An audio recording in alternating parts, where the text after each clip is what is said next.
Welcome to episode 22 of the Danso Pitch podcast. I am your host, Charles Danso, joined by some of my good friends, Daniel, Ramy. Go ahead and introduce yourselves, gentlemen.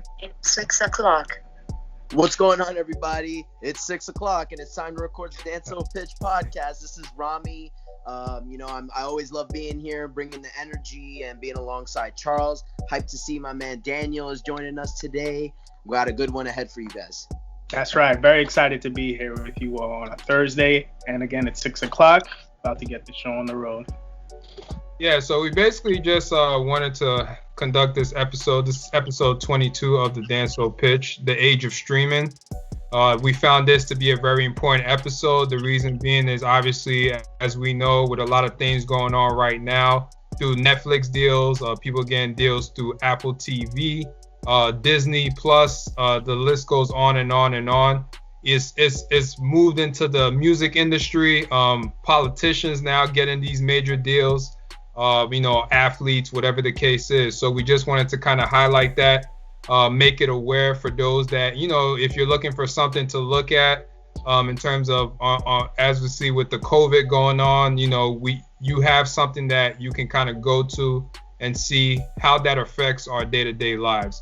So let's basically start off with streaming. Obviously, as I mentioned, streaming services has overtaken TV. What we grew up on, basically watching the generic NBC, ABC, I think it was CBS was like the three main channels. It's basically been overtaken. Now you can watch your shows through the various streaming services, as I mentioned before.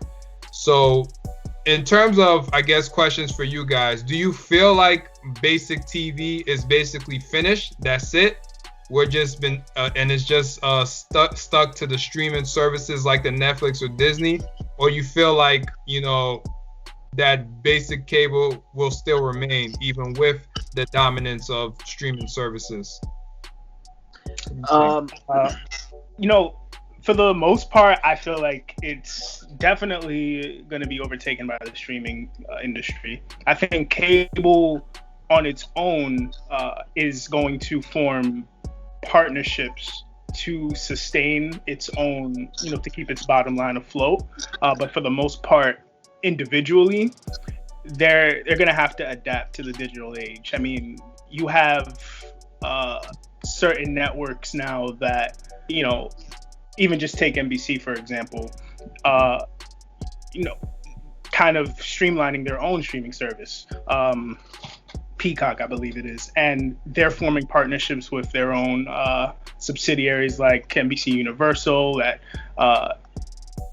helped, they sort of get their own rights and license what's already from other streaming services, for example, like Hulu, who had owned the rights to Harry Potter. Now that's under NBC Universal. So like different partnerships like that and different ways to navigate so that they can remain relevant is what I think is going to happen. But like, you're not going to I'm not going to really, get a cable box and turn to like channel 9, to look at the news or to look at ESPN when I can just stream it on like a Fire Stick or something like that. I feel like it's pretty much going to be a wrap for that. Yeah, I think that the real thing that cable television and live TV has going for it is its original content, but even that is starting to transition onto the streaming platforms. But as long as, for example, when streaming first came out, like Netflix was one of the earlier ones, the content on Netflix was all older content or things that had long been already aired on the television. But what's really helping it pick up steam is that they're coming out with original content that does not come out on live TV, and that mixed in with all the shows that they already, have archived off the air on television. So they've expanded their inventory in such a way that not only do they have the great shows of the past, they have original content now. So I think the only thing that, live television has that streaming services may not have, or whatever they can differentiate themselves with. For example, the only time I turn on the TV nowadays is to watch live sports. But guess what? Hulu has live sports. If you watch those commercials where they keep saying that. So I think there's no question about it that given another few years, by this time next decade maybe, TV will be like way more phased out than it is now, and streaming services are the way of the future. There's no question in my mind. Yeah, for just to kind of add on to what both of you basically articulated, I believe that with streaming services, it's just a way for a lot of these companies to control their own data, where they're able to see exactly who's watching what they prefer, and at what time. It's technical in the sense of example. Let's give like Netflix. Like Netflix has their summer showing that they'll basically provide for you. They did a survey where they said that a lot of streamers, people like us and many other people that was listening in. Oh, also shout out to our Spotify and Apple Podcast listeners and YouTube. Subscribe to our YouTube at the Danso Pitch. Forgot to mention that. But streamers, they basically consider older shows. 78% of people prefer older shows through these streaming platforms. 70% prefer original shows, and 69% prefer brand reputation. I think that's very important because of the fact that, example, a lot of people may want to go with a certain show because they see like Friends is on there. We grew up watching Friends. Eventually, I'm sure they'll transition to a lot of our other favorite shows. I hope so, like Fresh Prince if they haven't, Jamie Foxx show. That used to be my shows growing up. So, just different things like that. And they have original movies. Obviously, Apple TV, I know they're doing a deal right now, I believe, with Martin Scorsese and Leonardo DiCaprio coming out. So these are just people that we grew up on. Obviously, we watched many great movies that they've done. If it's not Goodfellas or The Departed or something like that, these are just examples of individuals that I'm mentioning. We love seeing people like this.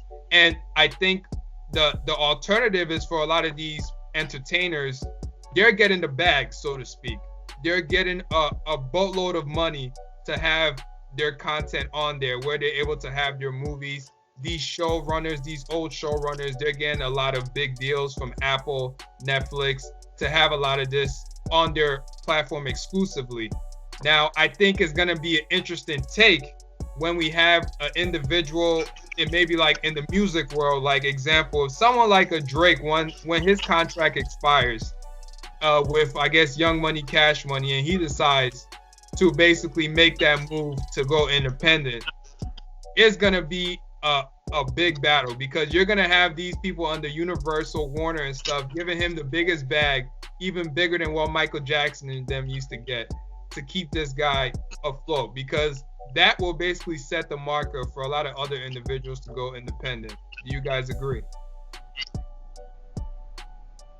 No, I definitely agree. I think the what you mentioned earlier was really a good point of the technical standpoint of that these streaming platforms provide. And as a content creator, as a production company, as the person that's putting out content, what do they want is to see live data, to see their tracking, to see their statistics plotted. And I believe when they were on cable television, there's companies that would hand them their statistics.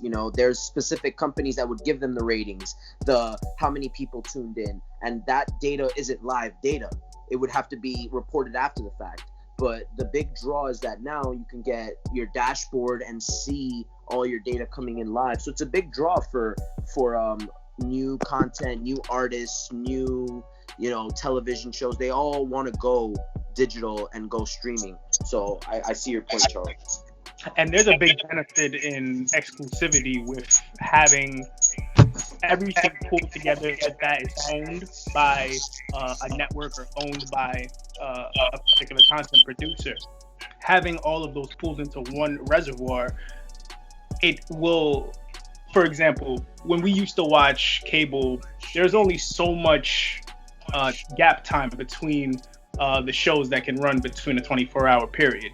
8 o'clock, 9 o'clock, you probably catch the Fresh Prince, or you'll probably catch the Jamie Foxx show or Martin. But with these streaming services now, even on HBO Max, you can watch the Fresh Prince whenever you want. You can watch Martin whenever you want. And the viewership, the opportunity for a consumer, for us moviegoers and show watchers, is that when we go when we want to watch a show, the ideal will to just subscribe. They have that like trial run. The temptation to subscribe will increase the how many subscribers the streaming service has, increasing their numbers, and thus when they report those numbers, it increases the potential for different partnerships that they will do to get certain licenses so that they can have additional shows added. That's happening with Netflix has done that repeatedly. They license a lot of their shows, and now their numbers have grown so rapidly that Netflix originals are becoming very common, as before, where some Netflix originals weren't technically Netflix originals, but they had the licenses to them, like House of Cards, for example. But now you see Netflix with their original shows is that their earnings are, it's increasing throughout the quarters. You've seen a gradual increase. I think their stock went up at least 100 in the last 8 quarters. So it's the potential, the earning power for content producers to go digital and streamline what they already own in the long run is going to benefit them. And a lot of network providers can benefit from this. Exactly. I definitely agree with what both of you guys articulated. And especially during this time that we're in with COVID, I think that's where it's most prevalent or relevant, so to speak. Especially right now, Amazon ain't the only one capitalizing. Netflix is capitalizing. Disney Plus is capitalizing. Just for that. Because, again, everybody's home. Everybody doesn't have the luxury to go to a movie theater. Obviously, that's closed. I heard they even just pushed that again. So that's a whole nother issue. And we don't know how long we're going to be in this. So with businesses like Netflix, Disney Plus, Hulu, you can go down the line. We're able to be in the comfort of our own home, watch our favorite shows, new shows and new movies that are coming out at our own time. At our own time, exactly. We can watch it whenever. It's not like how we used to go to movie theaters. We have a 2 to 3 week frame and then the movie goes out. We can watch it whenever because it's always going to be there.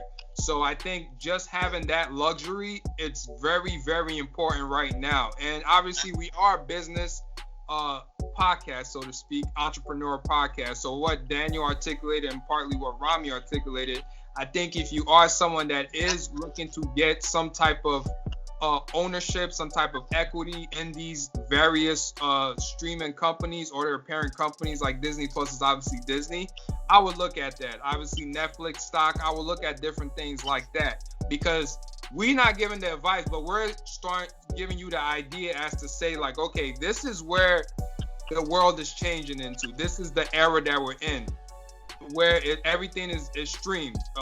Like I said, even yesterday, we watched the Versus battle that was streamed also on Apple TV, and and that's a platform obviously that's streamed obviously with a lot of their music, and now they're also doing original videos content, so that's something to also look at. So I think that diversification is something that is going to stand for the test of time, especially right now. So I think for those that's interested, there's something to look at. Yeah, gentlemen. And if you're looking for opportunities, as both of these men just mentioned, Daniel mentioned Netflix. Netflix was at $400, stock. I'm talking $400 less about a month ago, and then within a month it touched 500. That's a massive increase, a 25% increase in a month. It's the thing I like about Netflix and some of these companies is they're putting in the capital to expand those offerings, and that is where I see opportunity. For example, Netflix is rising in original content. That didn't just happen overnight. They've been pumping. Netflix started off as just a streaming service with nothing on there. It used to be ass, and then they started pumping more money into development, research, original content, and doing more partnerships. It was very costly for a long time, but look, it's paying out in the long haul. And Disney, when Disney announced Disney Plus was going to be a streaming platform, and then they announced they were going to combo it up with ESPN streaming service, that stock took a big jump. So it's like those are opportunities that people listening to this, you know, when you hear things of that nature, that companies are taking the initiative to invest capital now into something that later down the road you see as profitable, that's an opportunity for you to jump in on it. So that's all I'll say. And another thing I wanted to mention is how opportunistic some of these companies are. For example, Netflix is putting out original content. They're now starting to be involved in the Oscar nominations. You know, the Oscars are the most pristine, the biggest award in movies. Now you got Netflix original movies on there nominated and winning Oscars. That is putting these streaming services on the map, and it's gonna get better and bigger from here on out. So I would keep an eye on those things. Daniel, you have something you wanted to add? Ramy pretty much said it all. You know, just look out for certain companies that may partner with network TV stations, or even partner with cell phone providers. AT&T, as I stated earlier, has their streaming service HBO Max, and there's always windows of opportunity where you look at a stock like Netflix, it's $500. I mean, that you could always do fractional shares, but you know, $500 is $500, and that's a pretty penny. But there's other, like Hulu. Hulu's like is around $60 right now. You can buy shares from a competitor streaming service that may do a deal and partner with other content providers for the future, for the foreseeable future, and that will increase, you know, the valuation over time, just like what happened with Disney. So just touching on what Ramy said, you know, it's a great opportunity to look for those deals in the forthcoming future. Yeah, so I believe for every Netflix, there will be a Roku. For every Disney, there's a Hulu. So I think the diversification in that market, is definitely is broad. And I think for anybody that's listening, tuning in, I would recommend, you know, like he said, it's not always, you shouldn't chase the hot stock. It's like chasing a hot girl, so to speak. It's like, you know, you're going to have to put a lot into it, and if you're willing to, you know, want to get her time, her attention.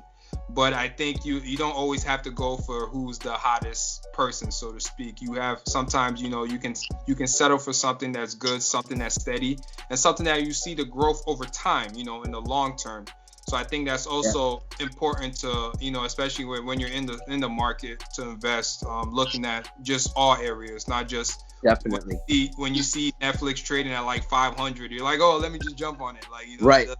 Yeah, so I think you had a really good point. For every Netflix, there's a Roku, and that's a really good point. You know, there's never just one thing of any product. I mean, there might be one that stands out the most, but you walk down the aisle of any shop, there's multiple of every item of different brands. Everybody can eat, and for a younger, less experienced investor who might be more tentative to jump into a $400 or $500 or $2,000 like Amazon stock, there are plenty of things in the same sector that could yield profitable to you, because it's not just about the one company, it's about like the sector, it's about the idea that all of these companies are sharing and investing in. So if you believe in the idea of streaming, look into different companies. If you believe in, and I think we also should talk about, you know, Spotify in this, and the way podcast streaming is really, you know, taking off from here as well. And a lot of these content creators are demanding major bags. You know, they're asking for gigantic contracts, and guess what? They're gonna get them. For case in point, Joe Rogan. You know, somebody like Joe Rogan, when he left, I forgot where his content was before. It was just a podcast on all platforms. I think he had it on YouTube. I know he had a deal with YouTube. That was one of them that he had it on. So I think started September is when obviously he's gonna make that move to Spotify. And they gave him like $100 million or something. $100 million deal, yeah. So I think spread out over some amount of years. I don't know the accurate number. If somebody could find it out, that'd be great. But yeah, so it's important, and obviously it seems that this generation we're in, there's so many creators, so a streaming service like Spotify has definitely capitalized on the podcast game. They have various podcasts. They have the Joe Rogan podcast coming soon.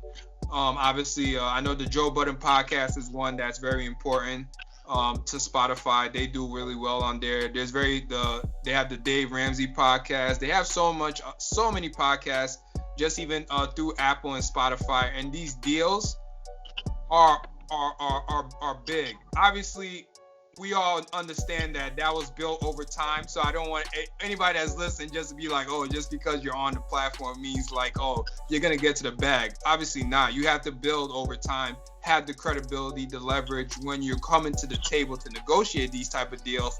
But I think the opportunity is there, especially being in the age of creators where we have so much content for various groupings. If you wanna learn how to do hair, there's a podcast for that. You want to learn how to invest, there's a podcast for that. You want to learn how to build software, there's a podcast for that. There's so many. If you want to just learn entertainment, there's a podcast just to listen in on that.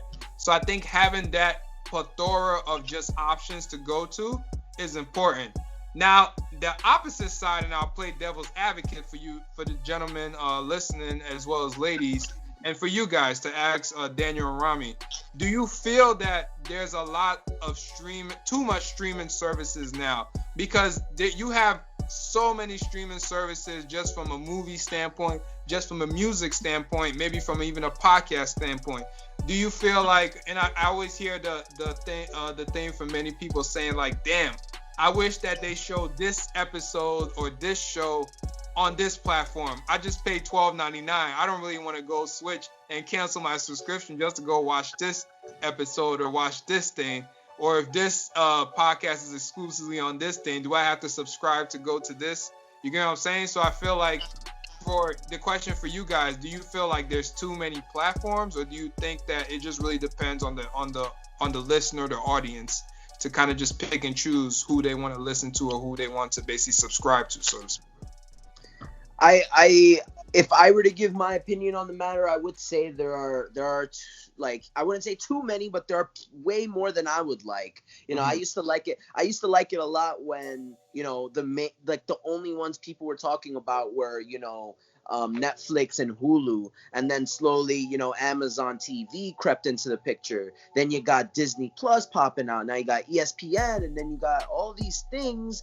And the problem when those new ones come out is that inevitably it's gonna pull some content away from the other places. Correct. So now where Netflix used to have a lot of content, now they have slightly less because they're spread out to all these sites. Yeah. I think it's all gonna be about pricing. Mm-hmm. Netflix is gone up and up slightly over the years, so now it's I think like $13.99 or $14.99 per month. That's fine, but then once one is a lot to have a monthly, but then you got a second one of $10.99, then you might have a third one of like $8.99. Like, I personally would not invest in more than 2, maybe 3 streaming platforms as a consumer. But I would say that there is a matter of savings that I'm getting from, I don't ever go to the movie theaters anymore. Pre-corona, pre-COVID-19, like, the number of times I go to the movies has already dwindled down tremendously. So like one trip to the movie already pays for like 2 streaming services. So if you think about it that way, I think it's doable, but there are like so many things, and I think in the future everybody's gonna have to allocate like $100 per month to like all these streaming services. It's gonna be crazy. I agree. I think it comes at a point where you see the streaming wars happening right before you. Like, even with Netflix having to pull out of showing Marvel films because whether the license expired so that they couldn't have Marvel films in their repository anymore, or that the price to negotiate a new a new license is just outrageous, and now it's exclusively on Disney Plus, and that goes for all the other movies or shows that you see. It's all going to be separated because the competition now, like Netflix started this, and now all of the other content producers are hopping on this bandwagon in some way, shape, or form. It doesn't even have to be like video content, like the Amazon Primes and the Hulus. I see YouTube with YouTube Premium. They're having their own version of streamlining. Like videos are only HD. I believe they have it, and they have a YouTube Music, and it comes down to whether you see how many films and TV shows are underneath the umbrella of whatever content producer you go to. Like Netflix has, for the most part, a good pool, but most of their content is licensed, and then so that's why they're coming out with a lot of originals. Hulu has, and they're shared with Disney. They're under an umbrella that has a lot more content from network providers that I don't know off the top of my head, but network providers that would feature more of a pool of movies. So it just depends on where you see the movies and shows that you want to view, that where your money is going to go, to be honest. And as far as like the AMCs and the brick and mortar theaters, I think that they're going to suffer as the COVID was already like a big dent in their bottom line, and we were already kind of transitioning into a digital age. So I think that they're going to really get impacted the most. And even AMC was considering, I think they're still in the process of considering doing a streaming service of their own where you can buy movies to watch from AMC. But that's, so everybody's jumping on the bandwagon. But you have to, like this reminds me of, newspapers and transitioning to, digital newspapers, or what do you call it? Like digital news platforms. The companies, you could tell that newspapers were not going to be the thing of the future once the first, Amazon Kindles and those things that you could read digitally on started coming out. But some companies jumped on and started transitioning to digital, and some tried to be like, oh no, we're well established, we're gonna be fine no matter what with our paper. Who reads a newspaper nowadays? And I'm sure many companies went out of business because of their reluctance to be adapting. What do you call those? Yeah. There's the innovator cycle where some people are innovators and some people are laggards, and the laggards are going to be hurt in the long run. I'm going to agree and to disagree on what you said from the standpoint of, like, example, let's say with newspapers. Yes, newspapers are still relevant because of the fact of the older generation is still existing, which is basically our parents, which they don't come from the age of technology as we do. But if you are a business or a business owner, you obviously are not going to look at the generation that is in the past. You look at the generation now and how they're going to grow. So obviously we're the millennial generation, and I think the one below is Gen Z, I believe they are. So I think those are the individuals that a lot of these companies are looking at. And where do we particularly get our information from? Everything is on the internet. We literally have a search engine that tells us everything we need to know in Google. So that should tell us enough of why the fuck do we need a newspaper when we literally can just go online. We can go to a website, we can go to anything that we need just to kind of get our content. So I think, to play devil's advocate for something like AMC, I do believe that they do want to get into the streaming service, but I do believe that they're going to have to need the capital for that. Where maybe a company like Amazon, a company like Netflix, they might just acquire AMC, altogether, because of the fact that that's true. Yeah, and they can capitalize on that from their standpoint, because example, if it comes, let's say like they get their movies, what is it, AMC, they get their movies, so whatever that you're paying for, obviously that partner or that main company, whether it be Netflix, Amazon, for example, they will get a boatload of that money added on to what the content they're already going to be pushing out. And fuck, Jeff Bezos is getting more greedy. Why can't he? Y'all, everybody giving him the platform to do it. Just an example. So, I mean, I could definitely see something like that happening. It might not be him, but I'm just using that as an example to say, like, you know, it's possible. But I just want to transition that also for the creators. For those that people are acquiring your shows, people are acquiring your content, please invest in a lawyer, invest in an attorney. Read through these contracts. Prime example, Nick Cannon. God damn, Nick. God damn, Nick. One of my favorite shows is No More for Right Now and Wild 'N Out. I'm not going to get into what Nick Cannon said because at the end of the day, you know, that's how he feels. And I feel like Nick Cannon has done enough for the culture where I'm not gonna bash him on that part. But something that he said, when it came out that Nick Cannon does not own the rights to Wild 'N Out, or he doesn't own the full rights. I believe that Viacom is the one that owns 2 trademarks on it. He says, Nick Cannon, I quote, "I created a billion-dollar brand that expanded across a multi-tiered empire that is still Viacom's biggest digital brand. Based on trust and empty promises, my ownership was swindled away from me. I demand full ownership of my billion-dollar Wild 'N Out brand that I created." Now that's important, very, very important, because of the fact that everybody knows Nick Cannon's been doing Wild 'N Out since we was like in middle school or high school. We were young.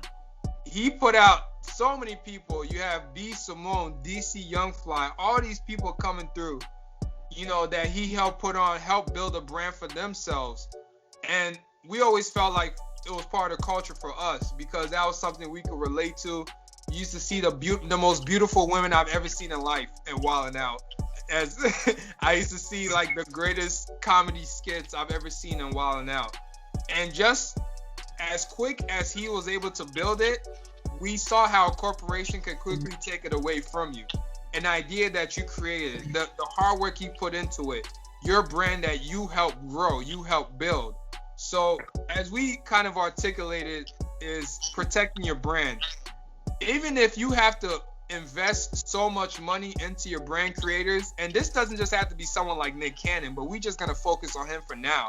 This could be also for individuals even like us. Even if you have a podcast through Spotify, through Apple, you have a subscription on YouTube, if you're a brand influencer, it's important to read through these contracts. Nobody's stupid now. I hope not, because you can go on the internet and look at a lot of these things. Even if you don't want to pay for a lawyer, which I do feel like you should invest in one, an attorney, you have to look at these contracts, because a lot of times you may think that these corporations have the best interest in for you. But as you quickly saw with Nick Cannon, just that one statement can have everything taken away from you, just like that. And it can happen to anybody at any level. So that's why we want to stress that, yes, with the streaming era that we're in, we see a lot of people getting these deals. We see a lot of people having these platforms to utilize it on, including ourselves. We have Spotify, we have Apple, we have various platforms. But we also have to understand that when we get sponsorships through Spotify, they get a percentage. If we do it through Anchor, they get a percentage. If they do it through YouTube, they get a percentage. So how much of the percentage are they actually owning our content? How much of the brand do they actually own because of the fact we're using their platform? Now, not everybody has to create their platform. We understand that. Obviously, I recommend utilizing a platform like Spotify, Apple, various platforms like that. But you also have to understand when you're going to a lot of these deals, it's important to read your contract. It's important to negotiate the right deal where you get more of the ownership for your own brand, your own content, as opposed to the parent company, so to speak. Gentlemen, what do you think? Daniel? You said it all, Charles. Make sure you own what you created. You know, it's important to understand the terms and conditions under which your brand is going to be used as an outlet for a third party.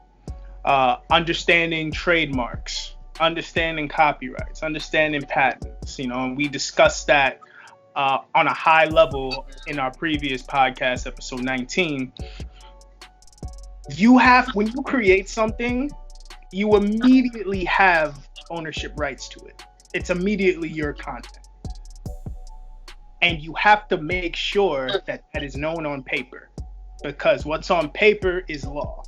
So going to what Charles said, and the mistake that Nick Cannon made with that is, his billion-dollar empire, he's now having issues getting full ownership and getting, everything that he worked for from Viacom. So take that as an example of read through your contracts, understand what you're offering, because it's you are the product. For a lot of these streaming services and a lot of these network providers that utilize what you bring to the table, you are the product. So make sure that it's known that you are the product and you're not a byproduct. Exactly. Yeah, Ramy, I'm gonna bring you in as well, but I just wanted to mention, especially the reason why we're highlighting an example like a Drake, like a Nick Cannon, especially we're focusing on Nick Cannon on this part, is because a lot of people are getting bags during this streaming era. A lot of people are getting deals. A lot of people are getting applications approved to stream on their platform, including ourselves, like I mentioned. Everybody has a platform to voice their voice, so to speak. So it's also important to read the guidelines of you utilizing this platform, you signing this contract. If you're getting a example, like you're getting, let's say 50 million spread out over 5 years, what is the ask from a lot of these companies that are giving you this money? Because that could also mean they have ownership rights. Maybe it could be like 25-30%, which is very big, because down the line they're probably going to make more money just kind of you marketing it for you, branding it for you, using merchandise. They get a cut of that. So all of that, everybody, you have to be cognizant of that. When you're promoting through, a lot of people don't know, when you promote through a streaming service, if you're selling merchandise through a streaming service like a Spotify, like an Apple, they're gonna ask for a percentage.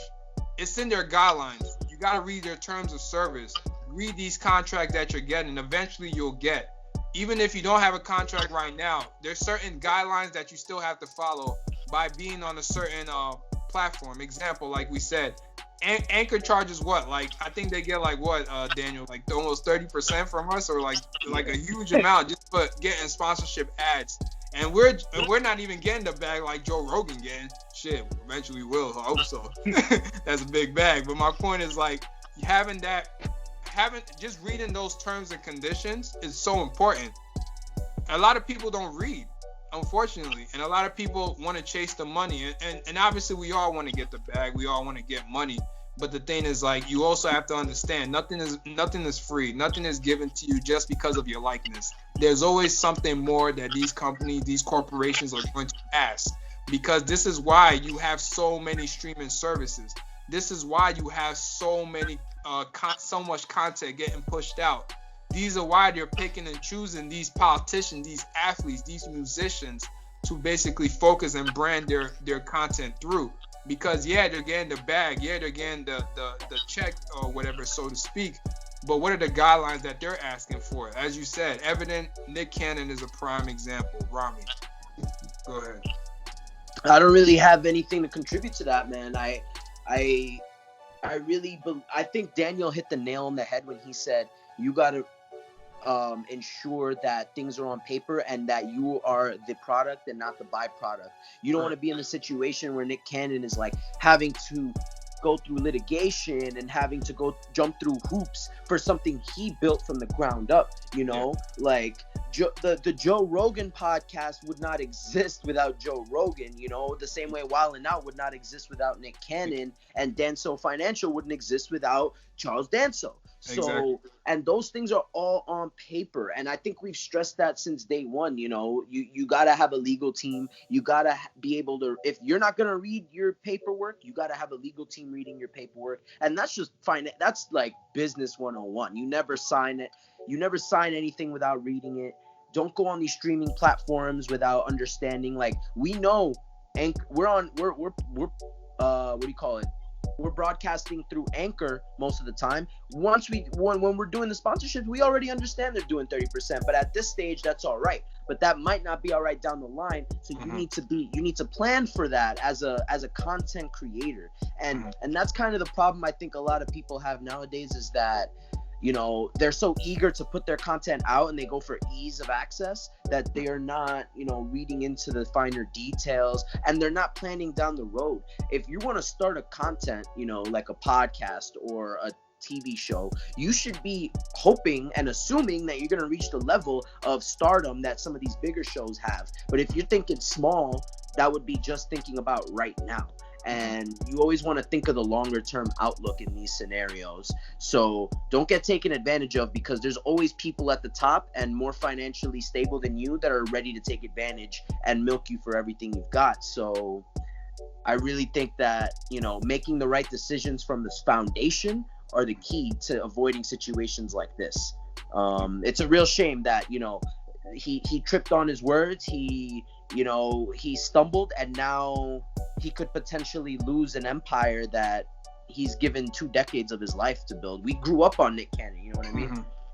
Exactly, yeah. And like what these gentlemen just articulated, and I would just add in, invest in education. If it's just understanding just basic legal terminology, invest into that. It doesn't take that much of your time, and it's so important because a lot of our listeners, I know, are entrepreneurs in their own right. So they do, will have eventually these deals where they will streamline, their content through a lot of these streaming, platforms, so to speak. So I think having that right legal terminology understood is important. Yes, you should hire an attorney, and yes, you should have the right legal personnel around you, but it's also up to you to understand that, because at the end of the day, Charles Danso is the one that's going to sign the contract. It's not going to be my lawyer. So I have to also understand what I'm signing, not just the legal side of it. So it's so important, just to understand that basic terminology. And also for those that have various streaming platforms that they watch their shows and TV on, I recommend not having multiple. I would actually say choose the one that you watch the most, because a lot of times content is so much now, and there's so many streaming platforms that you can get lost. A lot of people come to me sometimes, they're like, damn, I'm paying like $12.99 for Netflix, I'm paying $9.99 for Apple. I don't even watch Apple like that. I'm like, well, you watch Netflix more, right? You gotta work, you gotta do different things, so focus on one, because also that's a lot of money that you're paying out that I feel like if you're not really investing into it, then you really shouldn't be paying for it. And that's one thing that I know I had to learn that. So this is the age of streaming, gentlemen. And also the last thing I would say and kind of wrap it up is, again, streaming is here to stay. So for my business owners out there, I think it's important to innovate if you already haven't. That basically means is utilizing social media, utilizing these platforms to your advantage, especially when you're starting out.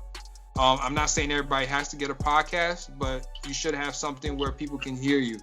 You should have something where people can see you. That's the age of streaming. That's what it definitely means for a lot of for entrepreneurs out there. I think that's all I have. Great job, guys. Yeah. Yeah, man. Just protect your brand, everybody. That's really the heart of the ending part of this conversation. Yep. Those are the closing thoughts. Protect your brand, and look into what potentially could be the streaming conglomerates, because it's going to happen. There's the telecommunication conglomerates, there's the e-commerce conglomerates like Amazon right now. The streaming conglomerate is going to come. So hopping on that bandwagon, looking at what service is going to, what deals are being made and who's going to pretty much do these acquisitions. If you start now looking into it, that stock price is going to be real beautiful because it's happening. We see it. We're in the streaming wars right now. And yeah, that's all. Perfect. Thank you, gentlemen, for tuning in. Again, this is episode 22 of the Danso Pitch podcast, The Age of Streaming. It will be available this weekend as you tune in on Saturday on Spotify, Apple Podcasts, and YouTube at the Danso Pitch. Please subscribe to our YouTube, again, at the Danso Pitch. Thank you. All right, guys, I'm out of here.